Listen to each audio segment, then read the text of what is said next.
আপনি যদি কোটিপতি হতে চান এবং রিজিক যদি আপনার কাছে সর্বদা রাখতে চান, সম্পদে বরকত চান, তাহলে ছোট্ট একটি আমল করুন। ইনশাল্লাহ এই ছোট্ট আমলে ইনশাল্লাহ আপনার অর্থগুলির মধ্যে বরকত হবে। আমরা অনেকেই টাকা পয়সা কামাই রোজগার করি, ঠিক মাথার ঘাম পায়ে ফেলি, কিন্তু এর মধ্যে কোনো বরকত পাই না। তো বরকতের জন্য ছোট্ট একটা আমল মাত্র 72 বার পাঠ করতে হবে। সেটা হচ্ছে যে ইয়া বাসিতু, ইয়া বাসিতু, ইয়া বাসিতু।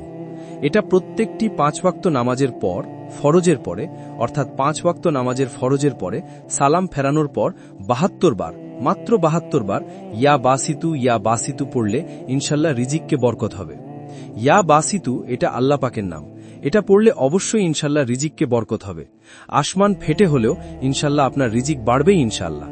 তো এই ছোট্ট আমলের ওপর আল্লাহ পাক আমাদেরকে আমল করার তৌফিক দান করুক। মা ইলেন্না ইল্লাল বালা।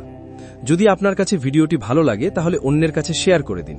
আপনার একটা শেয়ার অন্যজনের মুসিবত দূর হওয়ার কারণ হতে পারে এবং আপনার জন্য সদকায়ে জারিয়া হবে।